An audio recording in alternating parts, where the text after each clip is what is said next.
하나님께서 기뻐하는 금식, 나의 기뻐하는 금식이다. 그 금식이 가져다주는 하나님의 응답에 대해서 저희들이 살펴보고 있습니다. 오늘은 8절에서 네 치료가 급속할 것이며 네 의가 네 앞에 행하고 여호와의 영광이 네 뒤에 호위하리니, 이 말씀을 보도록 하겠습니다. 사람은 몸과 마음이 아픕니다. 의사가 필요하고 약이 필요합니다. 진통제가 있어야 되고 마취제가 있어야 되고 치료제가 있어야 합니다. 그러나 사람의 근본적인 이 내면의 치유는 이 세상에 있는 의사나 약이 근본적인 대책이 되어지지 않습니다. 자기가 자기를 치료해야만 합니다. 그런데 자기가 자기를 치료하려면 반드시 살아계신 하나님을 만나야 합니다. 그때 마치 고압 전선이 있어도 고압 전류가 흐르지 않으면 그것은 고철 덩어리에 불과하지 않습니까? 인간이 하나님을 만나기까지는 고철 덩어리에 불과합니다. 마음의 병은 다 자기가 자기를 병들게 한 겁니다. 원래 하나님의 형상을 가진 사람은 그 하나님의 형상이 사랑, 지혜, 자비로움, 기쁨, 지식, 다 좋은 것뿐이에요. 자기를 아름답게 만들고 자기를 튼튼하게 하는 것뿐인데, 죄로 말미암아 인간이 생각하는 것들마다 더럽고 아주 추잡하고 자기를 죽이는 생각만 합니다. 이렇게 자기를 병들어 놓았기 때문에 하나님을 만나게 되어질 때 하나님의 형상을, 그 원형이 회복되면서 자기 자신이 내가 이렇게 좋은 사람이었나? 이렇게 사랑받을 만한 사람이었고 내가 이렇게 괜찮은 사람이었구나. 내 환경이 정말 세상 사람들의 다른 사람에 비해 봤을 때 너무너무 비루하고 불행하다고 느꼈지만 아니었구나. 이런 환경이었기 때문에 내가 하나님을 만나게 되었고 하나님의 사랑을 입은 사람이 되었구나. 이렇게 자기 자신을 치료하게 만드는 것이지요. 하나님께서는 오늘 우리에게 분명히 말씀하고 있습니다. 네 치료가 급속할 것이며, 언제요? 하나님을 제대로 만날 때, 하나님이 기뻐하는 것이 무엇인지를 알고 그 삶을 실천할 때. 많은 사람들이 예수님을 믿는 것을 단순히 마음의 편안함 정도라고 생각을 합니다. 안 믿는 것보다는 낫지라고 생각합니다. 아니요. 우리의 믿음은 우리의 운명을 바꿔버려요. 우리의 기질을 바꿔버리고 우리의 성격을 바꿔버려요. 저는 같은 형제라도 육남매인데 믿는 그 형제들과 믿지 않는 형제들의 차이를 분명하게 봅니다. 믿는 사람들은 어려운 환경 속에서도 항상 긍정적이고 괜찮아, 또 할 수 있어, 다들 그러고들 사는데 괜찮아, 얼마든지 이러면서 자기 안에서 그것들을 잘 다듬어내고 행복한 인생을 살아내는 것들을 보게 되어집니다. 이게 믿는 사람과 믿지 않는 사람의 내면이 완전히 다른 것을 볼 수가 있습니다. 항상 하나님이 기뻐하는 일이 무엇인가를 생각을 하게 되어지지요. 그리고 오늘 본문에서는 그 기뻐함이 뭐냐? 네 자신의 욕망을 줄여라. 그리고 이것을 나눠라. 네가 손해를 보더라도 너희 집에 있는 이스라엘 노예들을 풀어줘라. 그들의 멍에를 끊어주고 그들을 압제해서 자유케 하고 그들의 흉악의 결박을 네가 먼저 풀어줘라. 그리고 줄인 자가 있으면 먹여라. 유리하는 빈민이 있으면 네 집에 들여서 함께 먹고 함께 입히고, 그리고 네 골육이 좀 도와달라고 왔을 때 숨지 말아라. 네가 그렇게 한다면 이것이 진짜 백이 나의 기뻐하는 경건이고 금식이고, 그래서 네 치료를 급속하게 해줄 것이다 라고 말합니다. 아프십니까? 이웃을 사랑하십시오. 아프십니까? 이웃을 더 돌아보시길 바랍니다. 참 마음 아픈 이야기지만 수능을 전국에서 한 문제 틀려서 전국 수능 2위하고 서울대 수리학과에 들어갔던 대학생이 군대에 갔다가 휴가 나와서 다음날 새벽 아파트에서 뛰어내려서 자살한 사건이 있었습니다. 수년 전에 있었지요. 그 부모가 너무 억울하고 원통해서 멀쩡하던 애가 군대 가서 그렇게 되어져 버리니까 너무 억울해서 여러 인권단체들의 힘을 빌려서 나름대로 조사를 했어요. 조사를 했더니 왕따나 군 폭력은 당하지 않았는데 군대에서 근무하는데 야간 근무를 당직이라고 합니다. 그래서 행정병들은 밤새 당직을 서는 경우들이 있어요. 그런데 일반적으로 한 달에 한 3번 정도 당직을 쓰는데 그 애 같은 경우에는 4번에서 5번 썼답니다.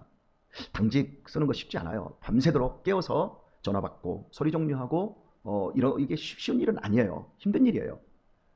그런데 그것이 죽을 만큼일까? 그래서 많은 사람들이 안타까운 마음 가지고 그걸 그 댓글에다 많은 격려와 우리나라의 군대를 비판하는 글들을 많이 올렸더라고요. 저도 마음이 아파요. 저도 제 아들들 군대를 보내야 돼요. 그런데 근본적으로 우리가 생각해야 될 문제는 그거예요. 예전에 30여 년 전에 제가 군대 갔을 때는 당직 근무 한 달에 5번, 6번 스트레이트로도 4일, 5일 이렇게 쓰고 낮에 자고 밤에 근무 쓰고 그래도 자살하지 않았어요. 왜 그런 일이 벌어질까요? 왜 말도 안 되는 걸 가지고 생명의 끈을 놓는 젊은이들이 많을까요? 내 자식만 잘 되면 된다라고 하는 그 생각으로 내 자식만 살피는 거예요. 이웃의 자식들이 불행하고 힘들고 어려워도 내 자식에게는 수천만 원, 수억 원을 들여도 이웃에게는 10,000원짜리 하나도 그 고통에 동참하지 못할 때 내 자식들도 그렇게 불행해진다는 거죠. 왜? 내 자식이 아무리 비닐하우스에서 부모에게 보호를 받아도 결국은 세상으로 나가야 되거든요. 그렇게 거칠고 그렇게 그 악마 같은 아이들도 있고 너무 흉악한 애들이 다 어울려서 직장 상하 관계에 맺어야 되고 직장 내에 여러 가지 그 갈등 구조들 이 삶이 그렇게 펼쳐지거든요. 그러니까 하나님께서는 너 건강한 인생 살고 싶으니? 그러면 네 주변을 살펴. 다 살피라고 하는 얘기가 아니야. 너의 눈에 띄고 벗은 자가 보이니? 굶는 자가 보이니? 그 벗은 자 굶은 자에게 네가 줄 수 있는 거 지금 주면 돼. 밥 한 끼라도 네가 먹이면 밥 10끼 먹어야 배부른 거 아니야. 한 끼만 든든하게 먹어도 배부른 거야. 그걸 네가 해내야 돼. 하나님께서 이렇게 실제적으로 네 치료가 급속하기를 원하냐? 이웃을 사랑해. 그러면 네 치료가 급속해질 거야. 하나님은 우리에게 이렇게 말씀하고 있어요. 혹시 오살리 금식기도원 가보셨나요? 오살리 금식기도원 가보면 우리나라에서 최대의 기도원 아닙니까? 그런데 거기에 가면 이사야 오늘 이 본문의 말씀을 나의 기뻐하는 금식은 흉악의 결박을 풀어주며 멍에의 줄을 끌어주며 압제당하는 자를 자유케 하며 모든 멍에를 꺾는 것이 아니겠느냐, 이 말씀을 크게 붙여놨어요. 지금도 붙여있는지는 모르겠어요. 그런데 이 말씀은 하나님이 이렇게 풀어주겠다는 게 아니라 네가 먼저 풀어라.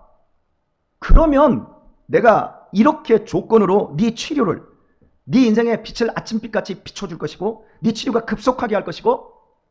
그러니까 금식의 조건과 결과를 완전히 뒤집어 놔버렸어요. 하나님이 해주시기를 바라고 있는 거예요. 아니요, 내가 해야 돼요. 내가 할 때 이렇게 해주시겠다고 말씀해요. 내가 고치려고 하는 마음이 없는데 하나님이 우리를 고치실 리가 없지요. 제가 여러분에게 드린 말씀 가운데 부자를 비판하는 사람은 절대 부자로 살 수가 없다. 왜요? 그게 믿음이니까. 그런 것처럼 우리가 하나님의 말씀에 순종하려고 하는 태도와 삶을 살지 않고는 하나님의 복이 우리에게 임하지 않는 거죠. 예. 아프십니까? 고칠 게 있습니까? 이웃을 사랑하면 됩니다. 간단합니다. 그러면 치료가 급속할 줄 믿으시기를 바랍니다. 예. 그리고 네 의가 네 앞에 행하고 여호와의 영광이 네 뒤에 호위하리니. 여러분, 이 말씀 생각하니까 참 기가 막힌 말씀이에요. 네 의, 하나님의 의가 아니에요. 하나님, 저는 의가 없어요. 하나님의 의를 주세요. 이 표현이 뭡니까? 우리는 구원받을 만한 의가 없잖아요. 그래서 철저하게 예수 그리스도의 의를 의지합니다. 그런데 오늘 본문은 네 의가 네 앞에 행한다라고 말씀하고 있어요. 금식 기도의 의, 그 의를 네가 제대로 나의 기뻐하는 금식으로 바꾸라는 거죠. 네가 먼저 한번 해봐. 그것이 너의 의가 되도록 한번 해봐. 그리고 여호와의 영광이 네 뒤에 호위할 것이다 말씀합니다. 살아오면서 인생의 앞이 열리지를 않아서 답답할 때가 있지 않습니까? 또 앞길은 열렸는데 뒤가 안 좋은 경우들이 있어요. 제가 말씀드린 대로 앞이 활짝 열렸어요. 그 어려운 수능 한 문제밖에 안 틀리네. 앞길이 활짝 열렸잖아요. 그런데 1년 만에 자살로 인생이 그 뒤가 끝나버리잖아요. 이런 인생들이 얼마나 많습니까? 잘 된 것 같아요. 결혼도 잘한 것 같아요. 그런데 얼마 안 돼서 삐걱삐걱 대다가 잘못되는 가정들이 얼마나 많습니까? 좋은 직장 들어갔다고 얼마나 감사하고 즐거워합니까? 제가 알고 있는 저쪽 그 선거 지역에 있는 장로님은 우리 자식이 삼성에 들어갔다고 막 그렇게 좋아하셨어요. 그러다가 얼마 안 됐는데 나중에 보니까 그 아들이 정신병원에 가 있다는 거예요. 왜요? 그랬더니 정신착란을 일으켰다는 거예요. 그 시스템을 감당을 못하는 거예요. 그 팀으로 엮어가지고 성과 위주로 뭔가를 막 이끌어가는데 그게 막 마음이 여리고 뭐 이게 버티지를 못하는 거죠. 앞길이 확 열렸는데 뒤에서 아무 호의가 없는 거예요. 와르르 무너지는 거죠. 얼마나 기가 막힙니까? 또 제가 알고 있는 분도 막 그 따님이 너무너무 공부를 잘하고 뭐 이분도 돈이 있으니까 그 딸을 저 멀리 이탈리아로 유학을 보냈어요. 그리고 공부 다 하고 30이 넘어서 왔어요. 그리고 나서 나한테 하는 말, 목사님 우리 딸 좀 결혼할 사람 소개 좀 시켜주세요. 잘생겼어요. 예뻐요. 공부 많이 했어요. 똑똑해요. 신랑감 있을까요? 없죠. 힘든 거예요. 앞만 보고 가는 사람들의 특징이 바로 뒤가 이렇게 없는 거예요. 근데 우리는 어때요? 앞이 안 열려요. 그래서 막 답답해요. 앞이 안 열리니까 금식도 많이 해야 돼요. 제가 살아온 인생을 보면 젊은 날 금식 참 많이 하고 막 기도 많이 하고 철야 많이 하고 했던 그 일들이 뭐예요? 대체 앞이 열리려고 하다가 닫혀버리고 열리려다가 닫혀버리고 열렸다가도 또 닫혀버리고 이런 일들을 수도 없이 많이 경험을 했거든요. 그때마다 야 답답하다. 그런데 놀라운 것, 앞이 열리지 않았는데도 믿음으로 가는 거예요. 앞이 그냥 막 아골골짝 같고 돌짝박 같은데도 주여 내가 오늘 또 하루를 버티겠습니다. 오늘 하루로 그냥 버틴 거예요. 오늘 하루 더 버티겠습니다. 예, 여태까지 버텼으니까 오늘 또 버티고 그냥 가겠습니다. 이 믿음의 길을 가겠습니다. 이러고 버텼더니 나중에 보니까 뒤에서 엄청나게 하나님이 합력하여 선을 이루시고 뒤에서 호위하시는 걸 보게 되는 거예요. 이런 은혜가 우리에게 있습니다. 여러분, 그런데 내가 하나님의 말씀에 잘 순종해서 앞길이 열리고요. 뭐 하는 일마다 다 쫙쫙쫙쫙 열리고 시온의 대로가 막 열리고 자녀들의 전정이 열리고 남편이 잘 높이 올라가고 우리 가정이 화목해지고 그래도 뒤탈이 하나도 없이 주님께서 뒤에서 쫙 단돌이 해주시고 뒤에서 호의해 주신다면 얼마나 좋겠어요. 그죠? 예, 이제 우리 성도님들 이만큼 괴롭고 힘든 가시밭길을 오셨으면 오늘 본문에서 말씀하고 있는 대로 네 의가 네 앞에 행하고 여호와의 영광이 네 뒤에 호위하는 이 약속의 말씀이 우리의 삶 속에서 이제부터 더욱더 선명하게 경험될 수 있기를 축복합니다.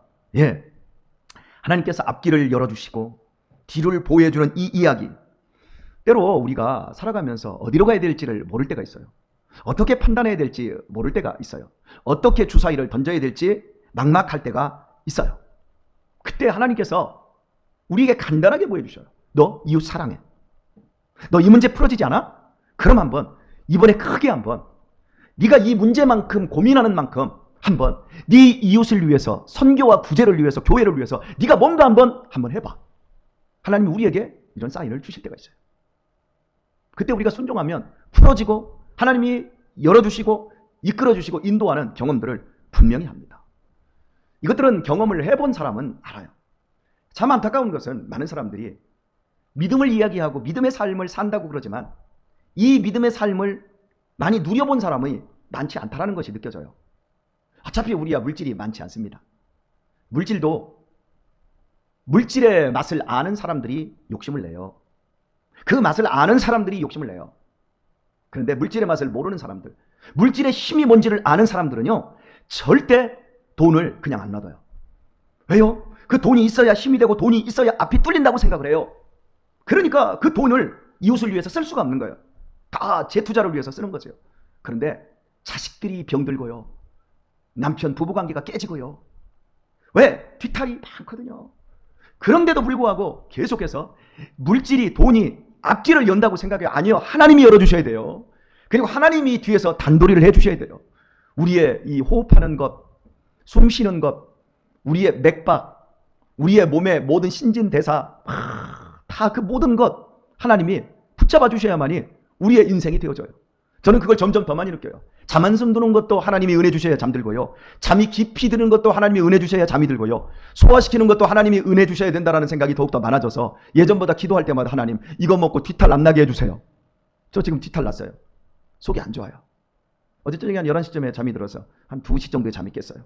그리고 나서 새벽 계속해서 일어나서 설교 준비하고 이번 주에도 또 입양 그 강의 있고 해서 PPT 자료 만들고 또 이제 마지막 세미나 우리 셀 세미나 있잖아요. 그거 강의 만들어야 되고 할 게 무진장 많아요. 그래서 그거 하다가 좀 거실에 문을 열어놨더니 좀 추웠어요. 그랬더니 지금 속이 찬기가 있어요. 나이가 먹으니까 조금만 온도 변화해도 몸이 예민해지는 걸 느껴요. 그래서 하나님 은혜 주셔요. 뒤탈 안 나게 해주세요. 저녁에 아직도 한 50 이상 되셔 50 넘어서 저녁에 아무렇지도 않게 금요기도회 끝나고 떡볶이 먹으러 가시고 또 금요예배 끝나고 저녁에 가서 식사하시고 또 주무시는 분들을 보면 하나님이 뒤에서 호위하는 줄 믿으시기를 바랍니다. 저는요 저녁에 뭐 먹고 자면 죽습니다. 여러분이 하나님의 호위를 더 많이 받고 있는 거예요. 우리의 삶 속에서 이 은혜가 필요한 거예요. 내가 아무리 노력해도 내 자신을 위한다고 그렇게 열심히 내 몸을 보양하고 해도 하나님이 뒤에서 호위해 주시지 않으면 내 앞에 내가 그만큼 가면 갈수록 그 인생이 더욱더 병들 수 있고 더 어려워질 수 있어요. 내 자식을 내가 아무리 우리 자식이 더 빨리 더 높이 날기 위해서 좋은 학원 보내고 내가 그래서 더 학원비를 벌기 위해서 돈도 벌고 열심히 학원도 보내고 할 수 있는 대로 막 유학도 보내고 최선을 다하는데 결국 뒤가 무너지는 거예요. 그래서 피눈물을 흘리는 부모들이 얼마나 많습니까?